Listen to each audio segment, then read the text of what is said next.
প্রেমের তিনি, বিদ্রোহের তিনি।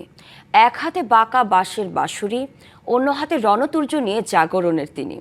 পরাধীন ভারতবর্ষে স্বাধীনতার জয়গান গাওয়া পুরুষ তিনি। তিনি বাংলাদেশের জাতীয় কবি কাজী নজরুল ইসলাম। আজ তার ১২৭তম জন্মবার্ষিকী।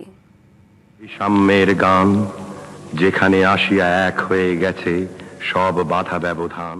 সাম্যের গান গেয়ে বাংলা সাহিত্যে আবির্ভাব কাজী নজরুল ইসলামের।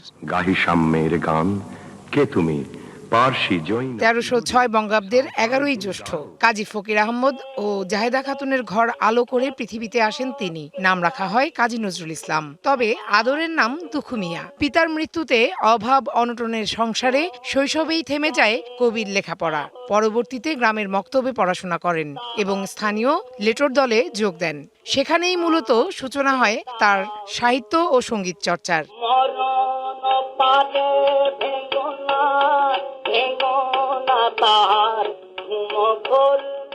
তখন চলছিল প্রথম বিশ্বযুদ্ধ। নজরুল ইসলাম ব্রিটিশ ভারতের সেনাবাহিনীতে যোগ দেন। ১৯২০ সালে সৈনিক জীবন ছেড়ে কলকাতায় ফিরে আসেন। ১৯২১ সালে প্রকাশিত বিদ্রোহী কবিতাটি কাজী নজরুলকে রাতারাতি বাংলা সাহিত্যের অবিসংবাদিত কবি হিসেবে প্রতিষ্ঠা করে। মহাবিদ্রোহীর অনুক্লান্ত আমি সেই দিন। ব্রিটিশ শাসনের বিরুদ্ধে কলম ধরার কারণে কবিকে কারাবন্দী করা হয়। কারাগারে বসেই তিনি রচনা করেন বিখ্যাত প্রবন্ধ রাজবন্দির জবানবন্দি।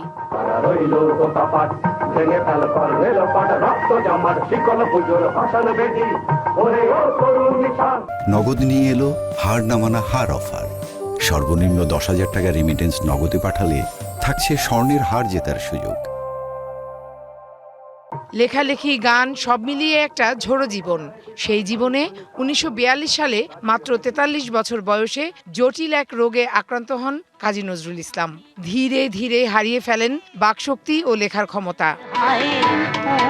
১৯৭২ সালে স্বাধীন সার্বভৌম বাংলাদেশে জাতীয় কবির মর্যাদা দেয়া হয় কাজী নজরুল ইসলামকে। আমি চিরতরে দূরে চলে যাব, তবু আমারে দেব না ভুলিতে।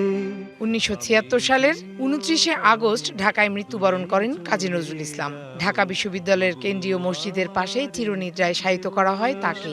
তিনি নেই, তবে অমর হয়ে রয়ে গেছেন বিশ্ব বাঙালির বুকের মাঝে। তবু আমারে দেব না ভুলিতে। Farhana Juthi, DBC news, Dhaka.